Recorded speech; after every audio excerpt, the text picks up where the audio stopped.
Hello, good morning, gauchos. How's everybody doing this morning?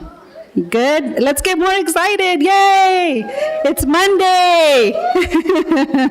Good morning. My name is Monica Castañeda. I'm the Interim Vice President of Student Affairs here at Glendale Community College, and I have the best job in the world. I get to be here at GCC every day with all of you, our students, and with the wonderful team who put this together. So I want to first acknowledge them. Let's give a big round of applause to our Student Life and Leadership team who puts on Women's History Month and many of the events that we have at the Glendale Community College. So let's give them a round of applause. Stand up, Lena, come on. Yeah, the rest of the team is at North, so we have to spread thin, but the team in Student Life and Leadership is wonderful. They have wonderful events for the students, and we want to welcome and thank them to our Women's History Month. And being here today, we're so blessed to be together and on this beautiful morning in a learning environment. And want to just say that on behalf of our president, she was not able to be here this morning. She sends her best wishes to all of you students. She knows that everyone's tired and almost ready for a spring break. Yay, spring break, right? Everyone is pushing along. All the faculty members are working hard. All the staff members are working hard. All the students are working hard. And all of you are doing an amazing job. Thank you for staying committed to your education and being here this morning to hear our wonderful speaker. So I would like to welcome State Senator Victoria Steele, represents Legislative District 9 in Tucson. She is the ranking Democrat on the Health and Human Services Committee. She is also on the Agriculture and Water Committee as well as the Government Committee. Outside of her work in the legislature, Victoria is a keynote speaker. She's a trainer, an advocate for women's equality and ending violence against women. She has a master's degree in counseling psychology, and she enjoyed an award-winning career, 25-year career as a television and radio newscaster. She is a life coach specializing in healthy relationships, and she currently hosts the Steele Report radio show podcast on AM 1030 KVOI. Victoria is also the co-founder of the Tucson chapter of the National Organization for Women, an active and outspoken leader known for her ability to rise above partisan politics and work across the aisle to get things done. Senator Steele is dedicated to making the world a better, safer place for our children and our Arizona families. Please join me in giving her a very, very warm GCC Gaucho welcome, Senator Steele. Thank you.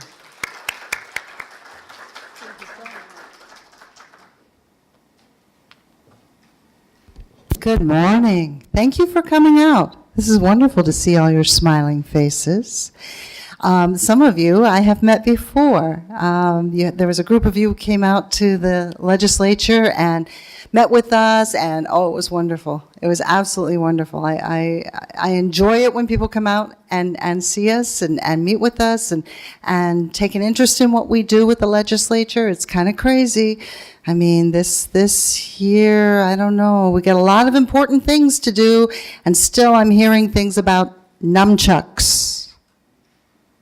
Really, we passed a law on nunchucks, or well, it might pass. It will probably pass. Okay, well, and also we have fake meat and lactating almonds, and okay, there's long stories that go with all of that, but there's some really kind of fun and sort of strange things going through that keep us awake at times when it could be maybe boring when you're talking about water policy, but I'm a bit of a geek, so I like water policy and things like that. I also, one of my big issues is working on the issue of violence against women and children. So that is something that I have all of my life been focused on. So two things that I'm going to be talking about with you today. And one of those things is missing and murdered Indigenous women.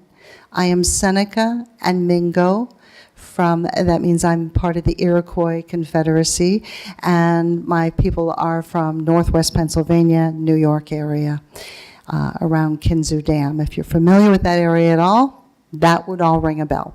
If not, don't worry, it's way out in the boonies. Let's see, what else? The other thing that I want to talk to you about today is the Equal Rights Amendment. All right, so I'm going to start, these are both connected. Everything is connected, but these two issues are particularly connected. So one of the things that I want to tell you about first is I'm going to give you a little history on the Equal Rights Amendment.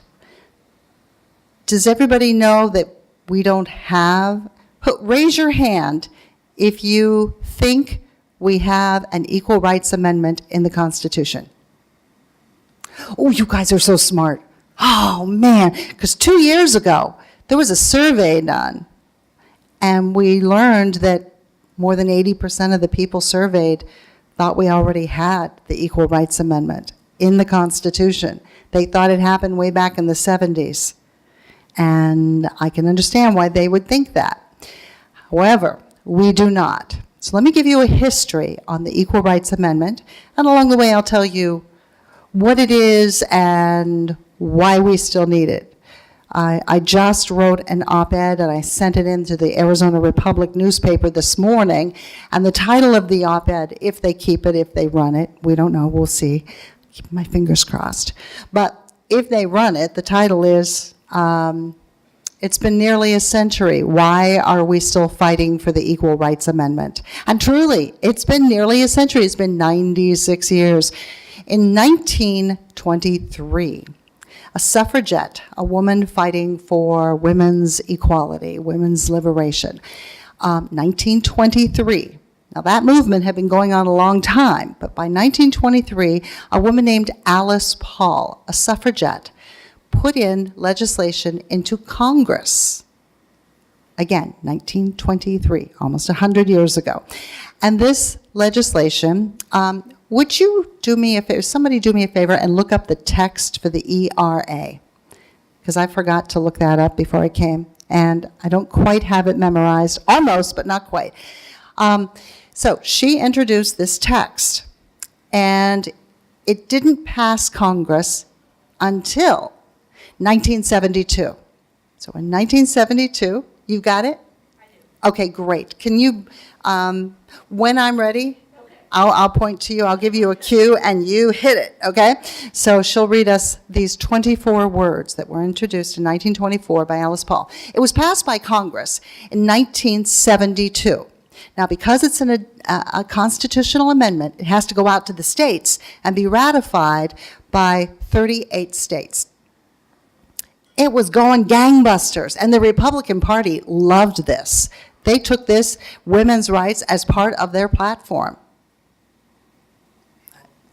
I'm not going to say anything about that. It was part of their platform. In 1970, I think it was 73, we had a state senator named Sandra Day. Sandra Day is the first woman to sit on the Supreme Court, okay? Sandra Day O'Connor. Justice O'Connor just recently became very ill, and she is no longer working. But before she went to the Supreme Court, years before, she'd graduated from Stanford with extremely good grades, top of the class type of stuff, in law. So she had a law degree, and she graduated with honors, and she could not get hired in the 70s as an attorney because she's a woman. Right. I mean, there was no other reason. She more than met. She exceeded the qualifications, but she couldn't get hired because she was a woman. But they would hire her to be a secretary. So she did what all of us do when we feel like, we're not being empowered, we're going to take our power back. So she ran for the state legislature, and she became a state senator, like me. She then became the first female in the nation to be the majority leader in the Senate. And during that time, the ERA had just passed Congress, and she introduced the legislation to ratify the Equal Rights Amendment in Arizona I think it was 1973. It could have been 74. And it didn't go anywhere. They just killed it. Meanwhile, it's still getting accepted in other states, and it's up to almost 35 states at that point in the mid-'80s. But in 1975, another woman from Tucson, Arizona, and that's where I'm from, she is a nun. She was a nun. Sister Claire Dunn was the first nun, a Catholic nun, to be elected to the state, to be elected anywhere, to be elected to public office, but she became a state representative. And she, in 1975, introduced the Equal Rights Amendment into the state's legislature. And they killed it. They wouldn't let it happen. Every year since it was first introduced by Sandra Day O'Connor, before she became O'Connor, back then it was Sandra Day, every year it has been not heard. They just don't hear it. Sometimes they assign it to committee, sometimes they don't. They just don't hear it. They don't give it a hearing, which means it never gets voted on. And so in the late 70s, early 80s, let's say, late 70s, early 80s, there was this woman named Phyllis Schlafly. Anybody ever hear of her? Okay, Phyllis Schlafly.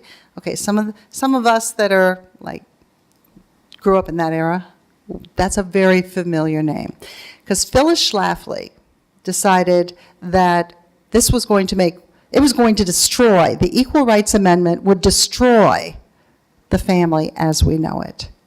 Women would be forced to work. Men wouldn't have job availabilities because women would be taking the jobs. It would force gay marriage. It would force unisex bathrooms.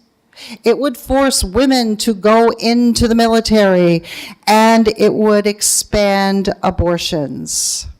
All of these things, may I first tell you, have all come to pass, except for it never destroyed the family. The families were not destroyed, and if they were, it certainly wasn't because of the ERA. The ERA still hasn't been passed, and none of those words, abortion, military, bathrooms, destroying the family, none of those words are in the equal rights language. It's 24 simple words. Hit it. Equality of rights under the law shall not be denied or abridged by the United States or by any state on account of sex. The Equal Rights Amendment is about one thing: equality, human equality. It's not about gay rights. It's not about abortion. You didn't hear any of those words in there, did you? Will you read it again just so we can be sure? Okay. Loudly. Equality of rights under the law shall not be denied or abridged by the United States or by any state on account of sex. Period. Yeah. That's pretty direct and simple. And most people will tell you that we don't need it. Now the opposition, those that don't want us to have the ERA, are saying, well, you don't need it. Okay, let me go back to the history to bring us up to where we are today in this story. So I told you it got stuck in the mid-'80s at 35 states, 3 short of where we needed to be, just 3 states. A couple years ago, there was a presidential election, and that election really kind of woke up women and people who are really understanding that our rights are going away. We're losing rights. Let me give you 2 examples. VAWA, the Violence Against Women's Act. It was not refunded. That's what helps protect women who are, and men, who are victims of domestic violence and sexual violence. And has not been refunded. They have to start all over in the process to get funding for that now. And I'm worried about it. Another thing that's happened that shows how our rights are disappearing is Title IX. The Title IX laws have been changed, or in the process of being changed, that take away protections for victims and give protections to the people that are accused of rape on campuses. So these are some really big deals. Our rights, we have a lot of rights. So people will say to me, and they do all the time, well, don't women really already have equality? I mean, even if it's not in the Constitution, so what? We have equality. Women and men are equal. Look around you. Can't you see? No. No, we don't. We don't. The rights and privileges that women have right now, we have all of the rights, the privileges, and the responsibilities. Did you know that if there's a draft, women do have to sign up for the draft? We have all the rights and responsibilities of men. But we don't have, or we have all the responsibilities, responsibilities, but we do not have the rights. We do not have the right of equality. Our equality is not guaranteed in the Constitution. So, after that election, things started happening. There was the Me Too movement, and women started speaking up, and then men started speaking up. A lot of us are being raped. A lot of us have been raped. We are being discriminated against. We're being abused. A lot of bad things are happening, and it's time we stopped hiding it under a rug and pretending it's not there. And about that time, that's when I went out and decided I was going to start the National Organization for Women chapter in Tucson, because we no longer had one. And that was huge. Oh, by the way, when I decided I was going to start up the Now chapter, I put a little thing out on Facebook saying, hey, if you're interested in doing this, let me know, and we'll meet and talk about it. And I figured I might get 10 women if I was lucky, or 10 people if I was lucky, to meet in my living room. 115 people later in one day said, we want to do this. So clearly there has been a movement to stand up for equal rights, because that's one of the primary focuses of the National Organization for Women. So then, 2 years ago, the state of Nevada ratified the Equal Rights Amendment. That means we only need 2 more. Last year, the state of Illinois ratified the ERA. Do you know what that means? We could be 38th. We just need 38 states to put it over the top. Arizona could be that 38th state. Now, when I started saying this a year ago, people went, Victoria, it's Arizona. Ain't no way that's going to happen. I will never take no for an answer. Still looks like it might be impossible. I refuse to take no for an answer. This is too important. They'll come up with all kinds of reasons why Arizona shouldn't be that 38th state. And I just keep saying, there is no deadline on equality.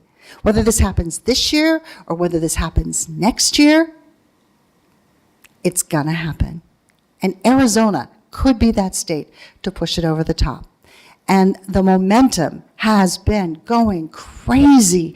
You can't pick up a paper these days. You can't listen to a newscast these days without hearing something about women's rights, women's discrimination, violence against women, and the ERA.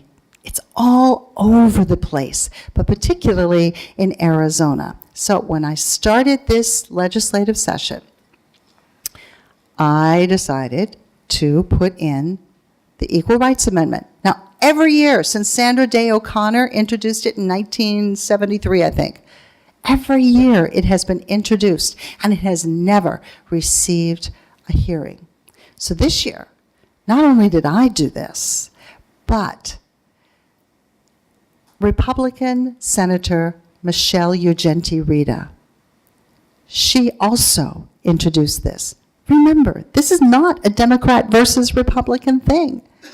But somewhere along the line, Phyllis Schlafly and her group have made it seem like we are just simply out to destroy the family. I got a family. I don't want to destroy the family. That's crazy. I love being who I am, and I don't want to take anything away from anybody else, but I should have equality.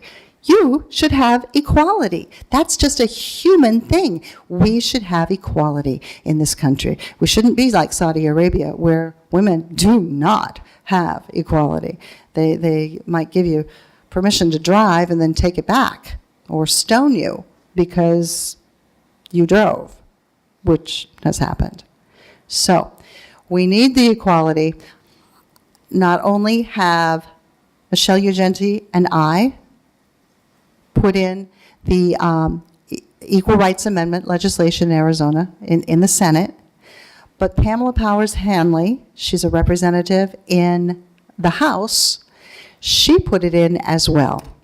So let's tell you how things came about after that.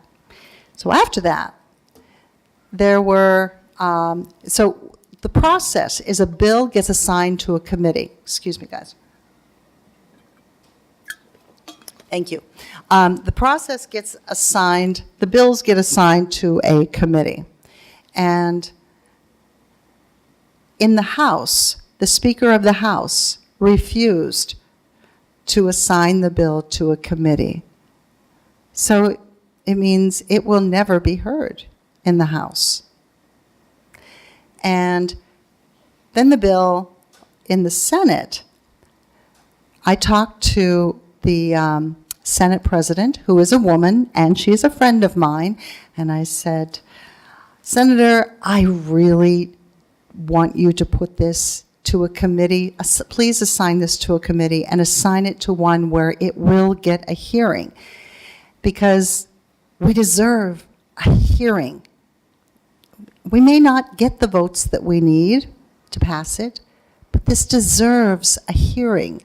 And as the second ever woman president of the state Senate, we'd really like your support on this. This would be really cool. She said, no, I will not.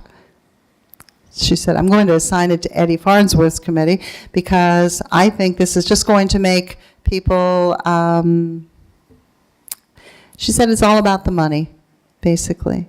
And she said, I don't think this, I think this would be too hard on businesses to have to pay equally or to have to give equal benefits to men and women. What does that tell you? What does that tell you, that kind of response?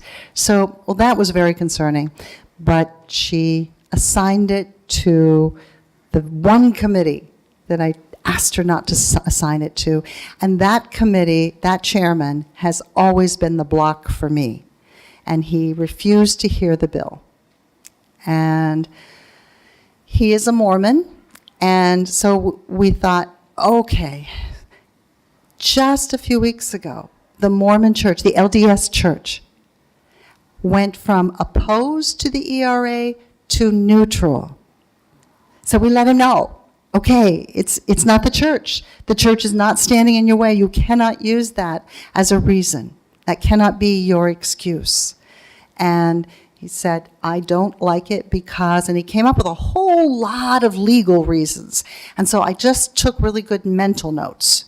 And I'm thinking, I'm not an attorney, but I know one who is. And so I went to my attorney friend, and she goes, oh, I got this. She went to the American Bar Association. The American Bar Association president sent back a letter saying the American Bar Association endorses the efforts to pass the Equal Rights Amendment. We respectfully request that you give this a hearing so people can hear it. And they're not paying any attention. So this is Women's History Month. So I'm giving you this history so that you know where we are. We have been all over Facebook and Twitter. How many of you have seen any of my stuff on equal rights or anybody else's stuff on the ERA on Facebook and Twitter? Yeah, I got several of you have. It's all over the place. It's not just mine. It's everybody's. It's out there. It's growing. And Virginia wants to be the 38th state. They're one of the states that have not passed it. And a week ago, Virginia failed in their effort this year to pass the Equal Rights Amendment. So it's on us. It's us. Now, there are a few other states that think that they should be the 38th state, and I'll be darned, ain't gonna happen. So those states are North Carolina, where my sister lives, double reason for me to beat them, and Georgia, and I don't remember what the other state is that's actually going to try, but there's one other. But most of them are the very conservative, very Republican southern states. And it's really sad that this has become a political, a Republican versus Democrat thing, because it's just not. This used to be part of the Republican platform. We had a nun and a Supreme Court justice, a Republican, were the first people in Arizona to put this legislation in. And President Reagan and President Bush, both of them, the first one, both of them endorsed the Equal Rights Amendment. So there's so much that we have that just says, this is possible. This is doable. There is going to be, we've got, one of the things that we're doing to promote this is we've got these big rounds, big signs, the round signs, and they say ERA now or ERA yes. And they're green and white, and you'll see them all over, but you'll especially see them because we've got volunteers coming out to be silent sentinels at the Capitol. So they stand in the mall all day long. I've got bags with water and a cookie for them and their signs, and they come up, volunteers just come up, and they stand on the mall as people go by, and they just hold them and smile, because we want everybody to be aware of the ERA. We want it to be on your mind, particularly if you are going to be voting on any laws. All right, so they are out there. And bless their hearts, they were out there in the rain. Because remember a couple weeks ago we had a lot of rain, it was kind of chilly? They were out there. I love my silent sentinels, they're great. So we had that. We've got people putting letters to the editor in their hometown newspapers.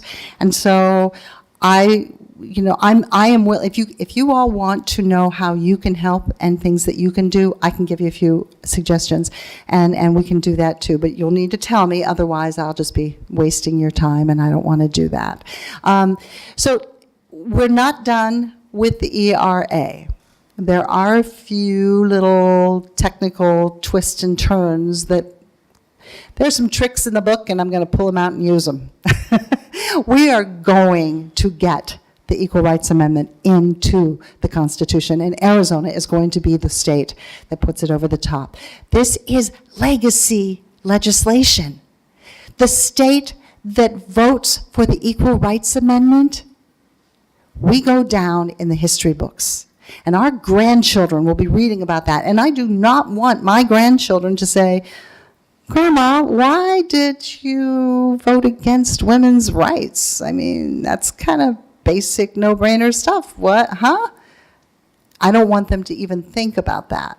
So we need to be able to do this. We need to be able to pass it. And I think it'd be huge, mega, huge bragging rights. This is historical stuff we're dealing with here. And it's pretty darn cool.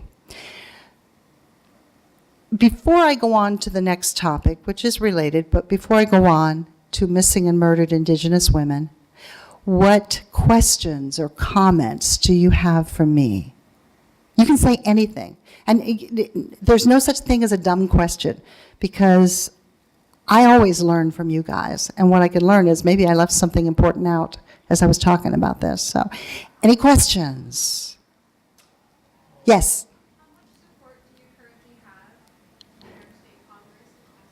In the state legislature, in the Senate, we have a 13-17 split. There's 17 Republicans and 13 Democrats. And we have Michelle Ugenti, Rita, and I. She's a Republican, I'm a Democrat, and we both introduced this bill. Two different bills, but they're the same thing. They say those same 24 words. What are those words again? Yeah, oh, she lost it. She lost it. Sorry. Equality of rights under the law shall not be denied or abridged by the United States or by any state on account of sex. Right. So a lot of people say, we don't need this, but yeah. Okay, so in the state Senate, now it wasn't introduced in the House. It wasn't assigned to a committee, so it can't be heard. But in the Senate, it was assigned, both bills were assigned to this one person's committee who will not allow it to be heard. All right, so I have 3 Republicans who signed on to the bill. And I think they're solid. It's not the majority. If it was a majority, I might be able to force it to the floor. But I think I can get there through a technical trick. So I've got a couple that I'm going to work on. And the other side knows that these tricks are possible. I think they just are sort of assuming that I don't know or that I wouldn't go that far, but they don't know me. They don't know how important this is. This is important stuff. This is the Constitution of the United States. This is the same document that gave us our First Amendment rights, our Second Amendment rights, our 14th Amendment rights, our 19th Amendment rights. This is what gave slaves rights. It abolished slavery. This is about voting rights, yes. See, that was abolishing slavery when it was in favor of Republicans. So they, when they need votes, they look to exploit women's rights. They need women. Yeah. So then they're going to afford the freedoms or equal rights. And so the Republicans introduced that bill. It seems when they have interest, then they are on board. Yes, yes. They have become less interested. And I think, I'm not sure, but I just, we've got, somebody just wrote an op-ed last week in opposition to the Equal Rights Amendment. And this op-ed, this opinion piece, is by somebody that came on and said, see if this sounds familiar. It's going to destroy the family. It's about abortion. It's about bathrooms and toilets. It's about gay rights. Who does that sound like? She just trotted out all of the old Phyllis Schlafly talking points. And those have already been proven untrue. So for somebody to come out there and say that publicly now when she knows better, that to me is not terribly honest. In fact, I would say that's quite the opposite. And I don't want to call her names, but that's just simply not true. Those things are just false. Yes? I'm going to not say.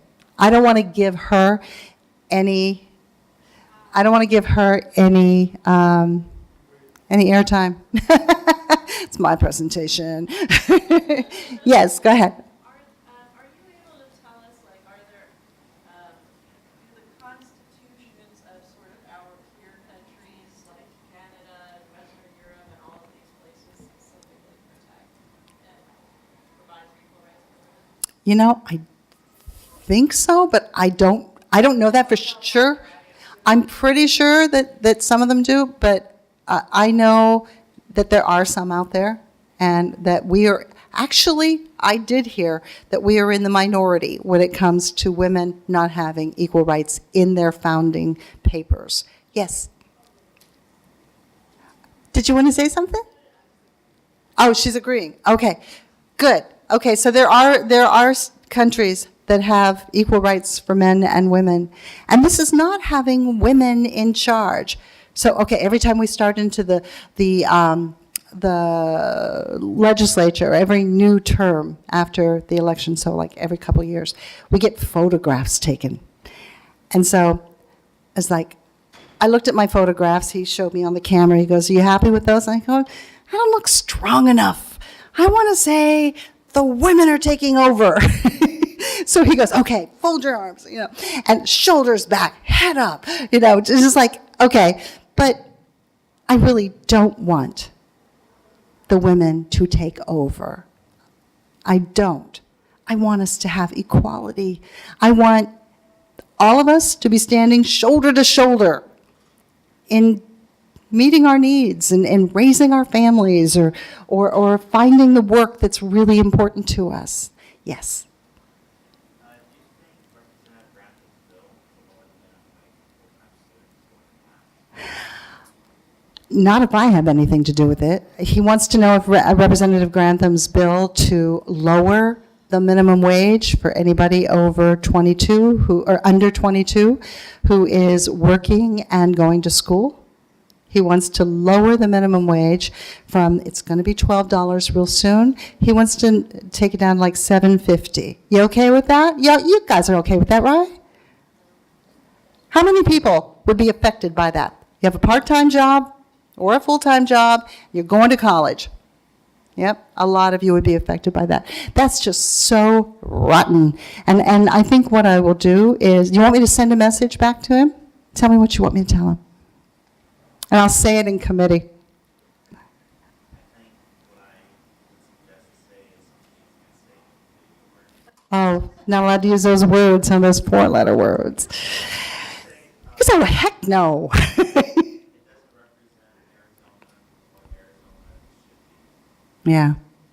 It certainly does not encourage our young people to get jobs and pay off student debt and raise families and be self-sustaining adults. It just really is harmful, really harmful. Yes? So maybe he wants that bill to pass, he should also make child labor illegal again. Going in that. Oh, God. I don't even want to go there. Yes? You know what? I cannot. I can tell you that his logic is really his source. The source for the bill came from like the Goldwater Institute and the Chambers of Commerce. They were the ones that were against the raising of the minimum wage.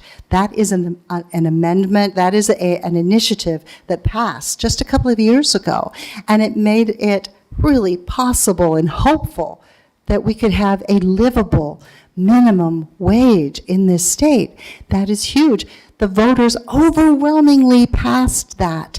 This is their way of whittling away at this. And they're saying, "We're not doing that. Look away. Actually, nothing to see here. This is to help the families." How does this help any family? Any family. This is craziness. This is not okay, and this is not what I came here to talk about today, but but thank you for asking. I think it's a really important point. Yes, wait, yes. So understanding everything you said, what is the United States government, Arizona government, what's the fail-safe The fail-safe, what do you mean? for a bill such as yours that you're trying to move forward? The ER. Obviously, in history, we've had bills that were unfavorable, people didn't like. Right. What's slavery? I came with a myriad of different ones. Mm-hmm. What's the fail-safe to get something through, even though, I'm trying to find the right way to say this, insurmountable odds, but we've gotten other bills through in the United States Congress against those odds. What's the fail-safe when something's just right and has to be done? Yeah. To get it? There has to be. Okay. Just get ignored by this guy, whoever name you keep saying. Exactly. This is one guy. Okay, I get where you're coming from. Here's why I'm hopeful. This is one guy. There's one guy, Senator Eddie Farnsworth. He's an attorney. He's a nice guy. I like him. But he is standing in the way of 160 million women getting equality. 90% of the population nationwide, regardless of party, 90% Actually, it's over 90, but I remember that it was 90-something.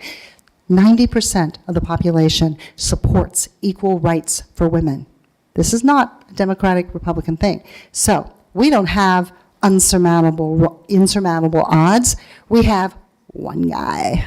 What does his wife say to that? Well, when I talked to him about it, he said, look, I'm not against women's equality. Are you kidding me? I've got a wife and I've got 7 daughters. Which makes it even And I wanted to send them an apology note. I really wanted to send them a sympathy card because he doesn't get it. He just doesn't get it. I think for him it's a religious thing because he's Mormon. And so I was really happy to tell him, hey, your church is okay on this. You don't have to. And let me tell you something else that happened, just to give you a layout of the land. And why I want you all to get involved in politics. It's a great thing. It's important. Okay. So Monica, where's Monica? She just left. She said that she has the best job in the world. I have the best job in the world. This is so cool because I get to do things that are important. I get to make a difference and I get to do what I love. So this is the best job in the world. At least it is for me. But so here's what happened. So when we do a bill, we get it drawn up by the research staff, the lawyers, and everybody, the analyst. And so we have the bill, and then it has a paper on the front, and it's called an intro set. And so that paper has the name of every single person in the House and in the Senate. So my name goes up at the top because I'm the author. I'm the main person. So I'm the prime sponsor. Prime is what we call it. Then we have to get people to sign on it to sponsor it. I got every single Democrat. I got 4, count them, 4 Republicans. Now, you remember I said I only had 3. That's how many I have now. I had 4. One of them is a new Republican. I believe that he is Mormon, and which shouldn't matter. But in this case, it seems to. Okay, and I'll tell you what we're doing about it, and which goes to your point. So the Mormon. Okay, so I'm sitting beside Senator Pace. Tyler Pace is a new senator, and he's sitting beside me. He's really smart, good person. And I'm telling him, I'm showing him this bill, and I'm saying, could I get you to sign on as a co-sponsor? And he looks at it, and he reads it. Those 24 words. What are those 24 words? He reads those 24 simple, you don't have to read it again. We got the point. He reads them, and he goes, I don't know why this didn't happen a long time ago. This is a really smart Republican man, okay? Really good person. And he said, my constituents have been all over this. They really want me to sign on this bill. So he not only signed on to my bill, he signed on to Michelle Ugenti-Rita's bill, the Republican senator. So he signed both bills. We're like, yes! And then the media found out about it. And 2 days later, he said, I'm getting crucified. He looked like whiter than he usually is. His eyes were really bright and as big, and he says, I'm getting crucified. And we heard tell that the same person that wrote this nasty op-ed a couple of days ago kind of threatened to maybe primary him in the next election and get him out of office. And then he was just getting it from all sides with the Republican, with his party. And a couple of days after that, he stands up on the floor of the Senate at the very opening of the proceedings and said, okay, I am not doing this because of any pressure, which is not true. I am not doing this because I've been coerced, which is not true. He said, I've made my own decision after reviewing the Equal Rights Amendment bill. I have decided that it doesn't really do what we want it to do. So I am requesting my name be taken off of the legislation, and I will continue to work for equal rights for all. That's what I call talking out of both sides of your mouth. And so we lost him. And as the second the camera went off of him, he was surrounded by 4 or 5 men, and they're all bumping fists and high-fiving and patting him on the back. Good job, man. Proud of you, brother. Proud of you, brother. Good work, good work. Yeah. We got this. Good. We're so proud of you. Made me sick in my stomach. Also made me really mad. I wanted to become violent. I really had a violent thought. I just thought, I'm 5 feet away. I could kick him. Okay, that lasted for about a nanosecond. And I thought, no. So I went home and I thought, okay, I got the video of this speech, which is ridiculous. But if I use this and attack him, he will never, ever vote for women's rights. I've got to be better than his own party has been to him, and hope that eventually he'll come over to our side. So like I said, we do have some ways. We're not done. We haven't given up. They do not want this to come up for a vote, because that means that every single one of those Republican people, legislators, will be on the record for voting against women's rights. And they won't do it, because guess who makes up more than half of their representative districts? Women, yes. And guess who's been coming to their office every single day? We have Mormons for the ERA group. They're going out. We've got black women. We've got white women. We've got Latina women. We've got men helping us. We are going out. They're knocking on everybody's doors. They're all over the place. And so we're fighting this. We are not giving up. And this is going to happen. If it doesn't happen this year, it will happen next year.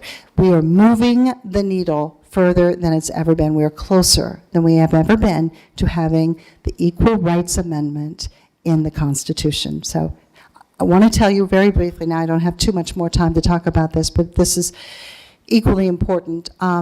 So I'm working with the Senate President to create an ad hoc committee, a study committee, to look into the problem, the epidemic of missing and murdered Indigenous women and girls. We have a huge epidemic of this, not only in the United States, but in Canada. Native women in some communities have a murder rate that's 10 times higher than the national average. 10 times.